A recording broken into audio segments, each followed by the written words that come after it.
근데 입주 물량 작아진다고 해서 집값이 뛰고 그러진 않잖아요. 입주 물량이 늘어날 때도 집값 떨어진 적이 있어요. 그럼요. 2010년 그죠? 네. 10년, 11년, 10년 다 그랬어요. 아니 그리고 이제 좀 제발 좀 다른 논리 좀 꺼내서 얘기를 했으면 아니 21년, 22년에도 그렇게 입주 물량 작고 전세 대란하고 폭등난다고 그러는데 엄청난 폭락이 나타났잖아요. 아니 그러면은 좀 메뉴 좀 바꿔서 좀 얘기 좀 하셔야지. 가끔 뭐 아닌 말로 협박도 좀 받습니다. 어디서요? 여기 뭐 왜 취재를 했냐부터 뭐 이런 뭐 기타 등등의 뭐 이런 압박 아닌 압박도 이렇게 쓰리 쿠션으로 들어오는 경우도 있고 그런데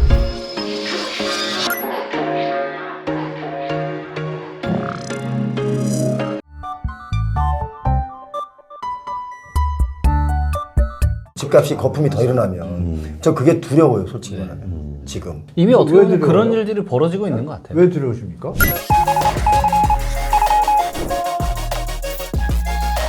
아니 왜냐면 그러면 경기가 너무 어려워지니까 사다리가 있잖아요. 그런데 그게 없이 최상층만 있고 나머지가 무너지면 얘들도 무너지거든요. 그러니까 경제가 무너지니까 저는 그게 걱정이 돼요. 지금 그러고 있지 않느냐 혹시. 전 굉장히 최근에 흥미로운 뉴스를 봤는데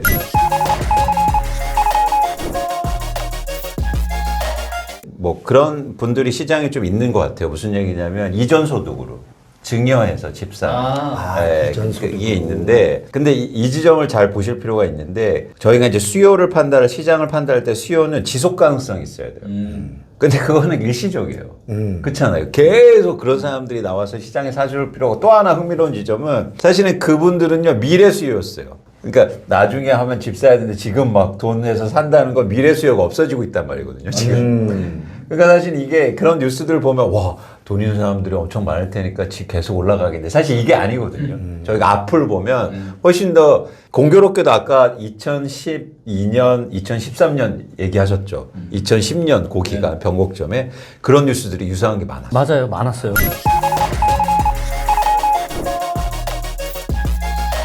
그때도 입주 물량 작아서 뭐 똑같았어요. 네, 똑같았습니다. 근데 입주 물량 작아진다고 해서 집값이 뛰고 그러진 않잖아요. 입주 물량이 늘어날 때도 집값 떨어진 적이 있어요. 그럼요. 2010년 그죠? 네. 10년, 11년, 10년 다 그랬어요. 뭐 공급이 부족해서 집값은 더 뛴다라고 하는 논리는 맞지 않죠. 그러면 맞지 않아. 인구가 지금 감소하는 건 또 어떻게 설명할 건지 그죠? 그러니까 그게 이렇게 해석하면 돼요. 그건 맞아요. 우리가 배운 수요 공급의 법칙에서 입주 물량이 적으면 오르는 건 맞아요. 근데 전제 조건이 뭐냐면 시청자분도 아시지만 경제의 모든 법칙은 전제 조건 if 가정법이에요. 네. 다른 어떤 변수가 없거나 지진이 안 난다거나 전쟁이 없다 이걸 전제로 하는 거예요. 그리고 살 사람이 있다는 걸 기본으로 두고 그렇죠. 유효 수요와 잠재 수요가 공존할 때 수요 공급의 논리에 맞춰 딱 맞아요. 근데 지금 그게 아니잖아요. 그럼요. 지금 거품이 껴가지고 뭐 여기는 경매가 난리가 났고 그렇죠. 그 양극화돼 있잖아요. 정신 없잖아요. 이 상황에서는 수요 공급 없이 안 맞는 거죠. 안 아까 맞죠. 표 대표님 말씀하신 것처럼 어느 순간에 갑자기 지금 연치율 난리 났는데 툭 터지면 어떻게 해요? 정부가 틀어 막고 있잖아요. 틀어 막다 펑크 나는 데가 있을 거 아니에요. 펑크 나는 순간 어떻게 돼요? 우르르 무너지거든요. 그 순간에는 입주고 뭐고 없어요. 맞아요. 다 같이 일단 걱정하시는 그 상태가 일시적으로 올 수가 있어요. 맞습니다. 그거에 대비하는 게 정부의 역할인데 근데 그거는 신경 안 쓰고 지금 PF 막느라 정신 없잖아요. 우리 시청자 여러분들이 생각하실 게 뭐냐면 수요 공급 입주 부족 이거는 말씀하신 2010년, 11년, 12년에 다 증명됐어요. 9년도에도 똑같이 아까 말씀하신 기사가 똑같았단 말이에요. 뭐 2, 3년 뒤에 왜냐면 8년도에 터지니까 건설회사들이 안 짓잖아요. 맞아요. 2, 3년 뒤에 입주 물량 부족 폭등 예상. 그래서 그렇죠. 그때 정종화 국토부 장관이 나와가지고 얘기도 해요. 대놓고. 주택 공급 부족으로 2, 3년 뒤에 폭등할 것 같아서 우리가 보금자리를 공급할 거다 이렇게요. 폭등할 것 같다는 얘기를 미리 던져버려요. 그리고 3년 뒤에 뉴스는 어떠냐. 우리 관 의원님도 잘 아실 거예요. 폭라 이거 언제 해결되나.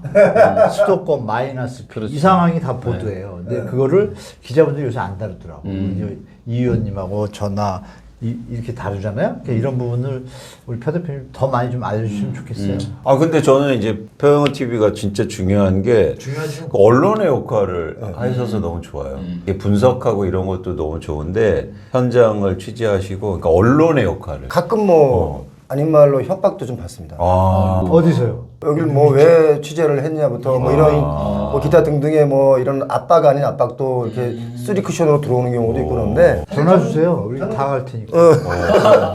저는 그런 거 개의치 않습니다. 왜냐하면 정확하게 제가 이야기한 것이고 그런 것이 다중에게 미치는 악영향이 있으면 저는 당연히 그걸 취재해서 얘기를 해야 된다. 저는 뭐 그렇게 뭐 그들에게 제가 뭐 뭘 이렇게 기대해 본 적이 없기 때문에 저는 있는 그대로 말씀드릴 수 있는 것이다. 그래서 그런 용기를 주는 게 이제 우리 구독자분들이고 또 이렇게 전문가분들이 최상위에 있는 분들이 저를 또 응원해 주니까 그것도 뭐 제가 자신감 갖고 가는 거고. 요즘 그 사실 아까 말씀하신 대로 저는 그거를 좀 생각했으면 좋겠어요. 공급이 부족하다 이제 앞으로 이제 인허가 물량이 줄어드니까 그러면 집값이 뭐 2025년, 6년, 7년에 집값이 폭등할 것이다. 뭐 이런 분들이 막 얘기하는 분들이 있잖아요. 공급은 부족해지는 거 그냥 알겠어. 그럼 소득이 안 늘어나는 건 뭐라고 설명할 거냐고. 아니 그리고 이제 좀 제발 좀 다른 논리 좀 꺼내서 얘기를 했으면. 아니 21년, 22년에도 그렇게 입주 물량 작고 전세 대란하고 폭등 난다 그러는데 엄청난 폭락이 나타났잖아요. 아니 그러면은 좀 메뉴 좀 바꿔서 좀 얘기 좀 하셔야지. 맨날 똑같은 메뉴 갖고 와서 아니 설득이 안 되잖아요. 근거가 없잖아요. 지금 우리 교수님 치킨을 먹고 싶은데. 이제 드세요. 시청자분들한테 결례인 것 같아요. 아니 괜찮아. 아니 오히려 좋아. 괜찮아. 편안하게. 자, 저 휴지해가지고 편안하게. 그리고 중요한 건 이 김부각은 요즘에 저희가 이거 짚고 넘어가야 돼. 고물가 시대에 장보기가 두려워요. 사실 너무 비싸고 특히 몇만 원씩 되는 거 아니에요? 예, 김값이 너무 비싸졌기 때문에 사실 이 김부각이 요즘 시중에서 가장 잘 팔리기도 하는 김부각인데 저희는 남는 게 진짜 없어요. 와. 저희 방송 보시는 분들에게 DC에서 살 수 있도록 뭐 이거 여러분, 뭐 저- 보여드려야 될 거 아니에요? 지금 먹어요. 저거. 제가 말씀드리겠습니다. 저도요. 아니 이거 우리 교수님 한번 드셔보세요. 왜냐면 이게 먹어봐야 저희가 맛을 하는 거 사실 아니에요? 보통 이걸 팔면 좀 남아야 되잖아요. 그래서 이게 오간의 참 부각. 예, 이게 저희가 이제 이걸 좀 너무나 많은 분들이 좋아하는데 좀 더 싸게 공급해 주자. 왜냐면 저희가 이제 방송을 낼 테니 그럼 회사 입장에서는 약간의 홍보도 되고 우리 방송 보시는 분들은 이걸 서로 싸게 살 수 있으니까 좋고 그래서 이거 갖고 왔는데 어떻게 교수님 맛은 괜찮으십니까? 교수님 당연히 맛있죠. 근데 배영호 대표님이 이제 먹으면서 얘기해서 죄송한데요.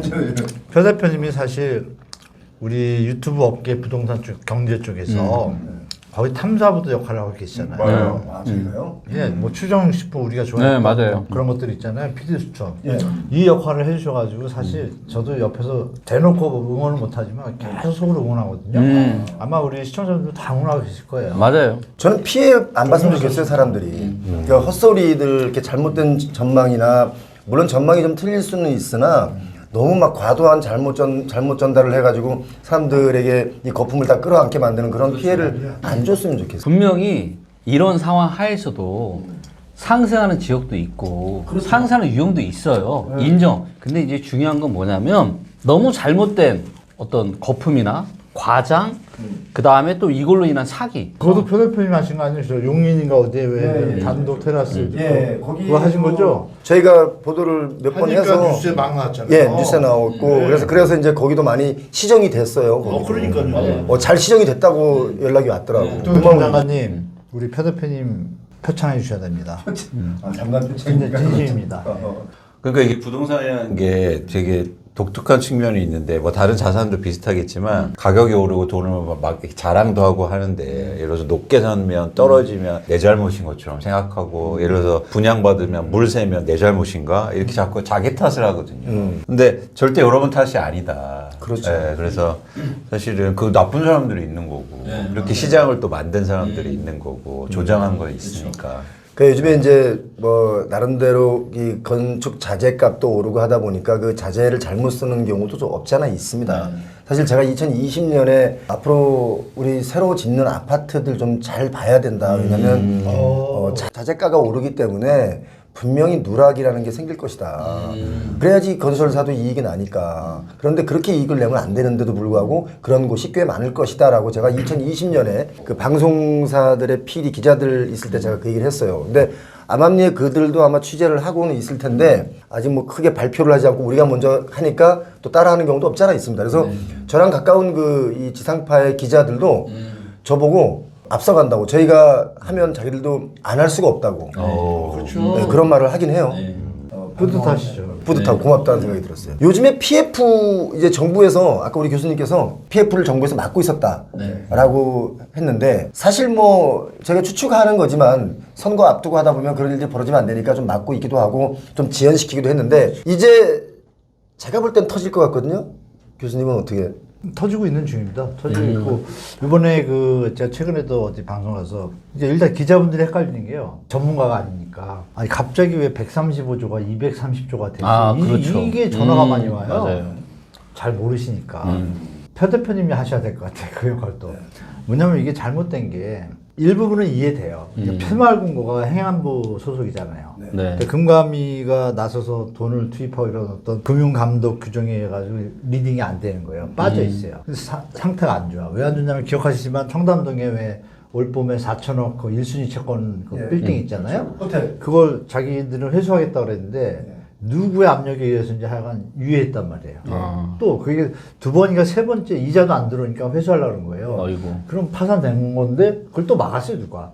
근데 공교롭게 이번 보도를 보면 저는 이제 나름 자주 보니까 딱 새마을금고에 4천억 지원이에요. 이게 오비락이죠. 이상하죠. 그렇죠. 그래서 새마을금고가 우리 권역 앞에 바깥에 있었는데 뭐 전체를 볼 때 드려야겠다 하면서 그러면 그거는 4천억인데 새마을금고에 펼쳐진 부실 현장들이 있을 거 아니야. 그게 또 뭐 50조, 100조 될 거 아니에요. 네. 그럼 이제 신탁사.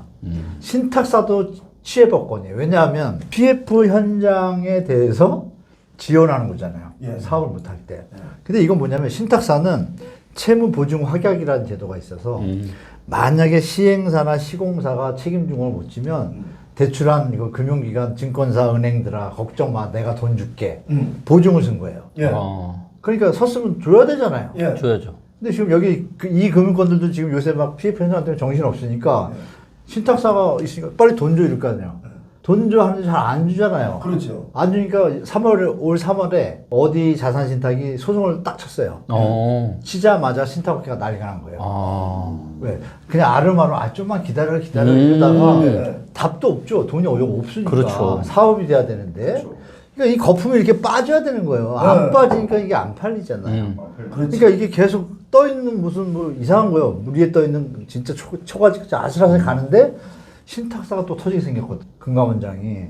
제 생각으로는 이해가 안 되는. 그냥 놔둬야 되죠, 그거는. 신탁사가 돈을 메꾸든 뭐하든 조정되게 둬야죠.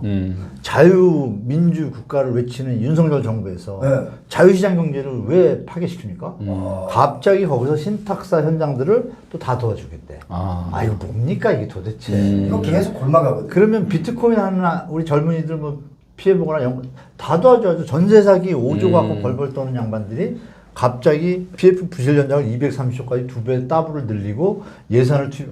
무슨 뭐 전쟁 났어요 나라에? 올인하잖아요. 근데 저는 그 얘기 듣고 너무 보고서 충격받아가지고 이건 국민 진짜 우롱하는 거거든요. 그래서 표 대표님이 또 한번 쫙 파했으면 좋겠어요. 지난번에 이북현 금감원장님이 분명히 부실한 PF 정리를 하는 수준이고 좀 정상화하겠다. 라고 얘기했으면 부실한 건 정리하고 좀 될 만한 것들은 살려주고 하는 게 정상화잖아요. 여기저기 좀 다 살려서 가려고 하면 계속 이 폭탄을 끌어안고 오래 못 달리기 못 하거든요. 2, 3년 가다가 언젠가 터지겠죠? 네. 그래서 저는 좀 아슬아슬해요. 부동산 PF 문제가 제가 볼 때는 분명히 터집니다. 이 얘기는 믿거나 말거나 하나 말씀드릴게요. 이 얘기 듣고 의원님 말씀드릴 텐데, 제가 예전에 다른 방송에서 말씀드렸는데, 저는 업계 이제 개발하시는 시행자분들하고 좀 많이 알아요. 모임에도 나가고 있고. 그런데 회장 라인종, 임원급 라인들. 그러니까 그분들의 후배들이 다 시행사겠죠? 그분도 시행을 하고 계세요. 그러니까 이제 저보다 더 필드에 강하니까 제가 물어봤죠. 그대로 이제 믿거나 말거나 합니다. 이게 하도 세상이 험하니까 이 말 조심하게 되는데. 좀 슬프지만 형님 이거 정리돼야 되는데 버티고 있어요 잘? 이렇게 물어봤어요 제가. 그랬더니 8월 답이 아주 간결해요. 8월 왜? 계산 나오잖아. 10월이나 11월에 만기인데 레고랜드부터 그때 다 갱신 작업 쳤잖아. 그리고 2년 차잖아. 그러면 계산 쳐봐. 10%짜리 두기면 20% 뽕. 손실 이익 다 날라갔고 어떻게 할 거야? 대충 나오잖아요. 계산 2년 차니까 10월이면. 근데 10월 딱 꼭 그때 딱 만기 되는 날 가서 그걸 처리하겠어요? 상식적으로? 아니잖아요. 한 3, 4개월 전에 내용 돌아가는 거 보고 채권단이 움직이겠죠. 그렇죠. 그러면 금감원에서 움직이는 거랑 맞춰서 우린 그냥 진도 나갈게요 갈 수도 있잖아요. 그때를 이제 보는 건지 내 피셜. 그분은 더 얘기 안 했는데 제가 그분 말이 왜 8월을 그렇게 얘기하는지 보니까 아, 그 스토리구나. 그래서 저는 이제 여기서 처음 얘기하고 두 번째는 저기하고 다른 데서는 이제 올해 안에는 무조건 터지는 건 기정사실한데 터지는 양과 어떤 폭의 차이다. 그래서 그 부분이 좀 정부가 잘해서 분양가 인하하는 데 갔으면 좋겠다라고 얘기를 하죠. 피부에 이렇게 알러지가 있어서 이렇게 여드름이나 아니면 뭐가 이렇게 곪잖아요. 그럼 얘를 터트려서 얘를 치료를 해야 다른 데도 이렇게 이게 안 생겨요. 그런데 얘를 계속 곪은 걸 계속 잘 보호하면서 두잖아요. 옆에 삐져나오고 옆에 삐져나오고 계속 곪아지거든요. 지금 부동산 PF 시장이 저는 딱 그거라고 봐는데 제가 볼 때는 무조건 너무 부실하다 싶고 너무 과하게 오버슈팅 하는 데가 있어요. 오버슈팅이란 말이 뭐냐면 분양가 자체를 너무 극대화시켜서 PF를 받는. 아니 오피스텔 한 채에 300억, 400억에 분양하려고 신청하면 이게 될까요? 청담동이라고 될까요? 꼭 그렇게 해야 되나요? 그러니까 이런 데를 터트려줘야 공매로 넘어온 땅을 누군가는 싸게 사야 분양가가 싸질 거 아니에요. 그래야 수요가 맞춰지고. 수요가 얘가 거품이 만큼 거쳐야 수요가 생기지. 이거죠. 거품이 넘치면 이게 먹을 수가 없잖아요. 흐르는 거 닦느라고. 그런 거죠. 저도 그렇게 봐요. 부동산 PF 시장 우리 위원님은 어떻게 해요? 그러니까 뭐 말씀하신 거가 사실은 그 지금 시장의 모습인데 지금 이해하시는 것처럼 결국에는 이 부동산 PF 문제가 해결되려면 누군가 그게 오피스텔이 됐건 아파트가 됐건 상가가 됐건 사줘야 될 거 아니에요. 그렇죠. 예, 그 지점이 지금 없거든요, 수요가. 그런데 말씀하신 것처럼 가격이 떨어지면 수요가 생기겠죠. 근데 그거를 예를 들어서 지금 부동산 PF 구조조정이라는 게 옥석을 가려서 대부분 지원을 해주겠다. 그건 무슨 얘기냐면은 시간을 끌겠다는 거거든요. 언제까지? 누가 사주는 사람 생길 때까지. 그리고 뭔가 금리 인하가 되거나 뭐거나 그래서 여건이 좀 좋아질 때까지. 그렇죠. 근데 과거에 예를 들어서 주택보급률도 뭐 높지 않고 예를 들어서 절대가격도 이렇게 높지 않았을 때는 수요가 있었을 땐 전 그게 가능했다고 봐요. 근데 쉽지 않다. 지금은. 그러니까 유효 수요 자체도 계속 제가 말씀드리지만 그걸 감당해낼 수 있는 수요가 있을까? 결국엔 그러면 시장에 누가 들어와야 되냐면 투자나 투기하는 사람들이 들어와 줘야 돼요. 그러면 이제 무리수가 들어가요. 예를 들어서 세금이라든지 대출이라든지 이런 무리수가 들어가면 더 악화되는 거죠. 근데 어떻게 보면 이미 무리수가 들어왔잖아요. 특례 보금자리론이나 신생아 특례. 사실 정확하시죠. 만약에 이것까지 없었으면은 거래량이 과연 어떻게 됐을까요? 근데 그거는 솔직히 우리가 그 정부를 좀 비판적으로 하지만 요 대목은 살짝 잘한 건 있어요. 사실. 맞아요. 예, 저도 근데 예, 맞습니다. 조금만 액수를 줄였다라면 정말 이쁘게 연착륙을 할 텐데 묘하게 펌핑을 해가지고 이게 말씀하신 고를 자꾸 키우잖아요. 그게 좀 그 지점이 좀 아쉬워요, 그죠? 액수만 좀 줄였으면 칭찬받았을 텐데. 이 부분에 대해서는 제가 좀 드릴 말씀이 있는 게 뭐냐면 교수님 말씀에 제가 동의하거든요. 대출의 양을 좀만 더 이렇게 했으면 줄였으면이라는 말씀인데 맞죠, 맞는 말씀이죠. 그런데 그 이전에 해야 될 게 뭐냐면 부동산 가격의 하향 안정화를 하고 대출을 해줘야 돼요. 그렇죠. 부동산 거품은 이렇게 가도록 놔두는데 이거를 그대로 너희들이 대출받게 해줄게라고 하면 온 국민이 빚쟁이가 되고 있잖아요. 정확하십니다. 그리고 고점에 그리고 특히 LH의 경우도 이 국가기관이잖아요. 거기에 이익 집단이 아니지 않습니까? 솔직히. 그러면 국가기관답게 땅을 토지를 이제 민간업체에게 분양하지 않습니까? 개발하도록. 그 최고가 경쟁으로만 계속 붙이지 않습니까? 그러면 심지어 제주도의 어떤 그 신택지 개발 지역에는 2등과 1등 차이가 7배가 차이 나요. 배당 받을 때. 땅값 써낼 때 7배가 차이 나요. 그럼 7배 차이 나면 그만큼 분양가가 높아지죠? 파주가도 그래요. 어디 신도시나 다 마찬가지예요. 신도시에 상가들이 있지 않습니까? 어떤 주상복합이 있으면 상가가 있죠. 여기가 왜 평당 1억 2천, 1억 5천씩 하는지 아세요? 그 땅을 분양받을 때 민간업자가 아주 고가에 분양받았어요. 그 가격이 아니면 이익이 안 나. 근데 사람들은 금리가 낮으니까 또 그걸 덜컥 다 분양받은 거야. 그런데 임대가 안 나가. 그럼 뭐예요? 다 빚더미에 앉아서 계속 이게 여기서 자꾸 까먹고 있는 거야. 그러니까 특히 연세 드신 분들은 소득이 없는 상황에서 이런 일이 벌어지면 정말 죽는 것밖에 생각이 안 난다는 거야. 저 붙잡고 막 울어요. 근데 물론 그거를 저희 넷이서 해결할 수는 없어. 누가 해결해야 돼? 온 국민과 국가 기관 단체들이 해결해야 되잖아요. 어떻게 생각하세요? 표 대표님이 해결할 수 있습니다. 아 제가요? 건배! 갑자기 힘이 나네. 저는 사실 우리 이광수 의원님 어떻게 살 것인가 그 책 있지 않습니까? 그게 100만 부 팔려도 네. 부동산 잡는다고 봐요. 왜냐면 올바르게 써놨어요. 100만 팔리면 팔리면 퍼지죠. 사람들이 그걸 읽고 경각심을 가지면 그만큼 금방 부동산 잡을 수 있어요. 저는 뭐 표영호 TV도 마찬가지고 할 일들이 많다. 네. 그래서 우리가 어벤져스가 돼야 된다. 네. 좋은 말씀. 자, 이제 초고령화 시대 얘기 잠깐 해보겠습니다. 네. 지금 우리 1인 가구가 이제 1000만 시대 접어들었습니다. 경기도는 보니까 31개 시군 중에 거의 30개 정도, 네. 거의 다라고 봐야죠. 인구 감소 지역으로 네. 나와 있고 이게 앞으로 어떻게 부동산 시장에 이게 파급이 될지 어떤 사람들은 그렇게 말하거든요. 아, 인구 준다고 집값 떨어진다는 사람들 다 헛소리다. 이렇게 말하는 분들이 있거든요. 이강수 의원님 어떻게 보세요? 일단 구조적으로 어떤 문제가 있냐면 우리나라 주택 그리고 특히 부동산은 대부분 고령 세대가 들고 계세요. 근데 고령 세대가 또 공교롭게도 부동산의 비중이 높다는 거죠. 그래서 65세 이상인 경우에 가계 자산의 거의 80% 이상이 부동산으로 구성되어 있는데 결국엔 나이가 들고 소득이 줄수록 이런 고민들을 할 거란 말이죠. 그래서 결국에는 왜 이런 현상이 일어났냐면 그동안 계속 돈만 생기면 집을 사왔기 때문이에요. 그래서 집값 오르면 팔아서 집 옮기고 이분들은 계속 그동안 시장에서 수요자 역할만 했어요. 이 분들이 이제 앞으로 공급자 역할을 해야 돼요. 맞아요. 팔아야 되니까. 팔아야 되니까 공급이 아니면 줄고. 그렇죠. 그러니까 이런 공급자 역할로 전환됐을 때 우리나라의 굉장히 비중이 큰 세대가 근데 공교롭게도 수요가 그걸 받쳐주면 돼요. 그래서 문제인 거거든요. 이제는 우리가 수요가 줄고 있으니까 이 밑에 그렇지. 젊은 세대가. 예. 그러니까 여기선 팔아야 되고 살 사람은 없어. 이럴 때 부동산 시장은 어떻게 될까? 전 과거하고 완전 다른 시장. 예를 들면 이런 거죠. 과거에는 일기 신도시에서 전세 살다가 돈 모아서 아파트 한 채 샀어요. 그러다가 집값 오르면 팔고 또 돈 모아서 서울로 입성합니다. 그래서 외곽에 살다가 또 오르면 팔고 뭐 한강변으로 가고 강남으로 갔어요. 이제는 반대 현상이 나타날 수도 있다. 오히려 강남 팔고 다른 쪽으로 이렇게 그렇죠. 이렇게 해서 수도권으로도 가고. 근데 예전에도 이런 흐름이 똑같이 있었어요. 그게 언제냐면 2007년, 8년도에도 있었어요. 근데 그때는 짧았어요, 이 시간이. 왜냐면 부동산 경기가 갑자기 바뀌었으니까. 근데 이게 구조적으로 흘러가면 그때는 왜 바뀔 수밖에 없었냐면 받쳐주는 수요가 많았거든요.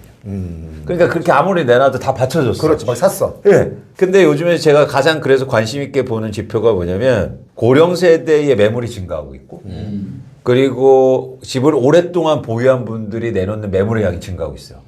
이 얘기는 전 신호가 보여주고 있다. 아, 지금 말씀하신 그 내용이 결국 신호를 주는 것이다. 그래서 예전하고는 과거하고는 완전 다른 한국의 부동산 시장도 전 가능하지 않을까?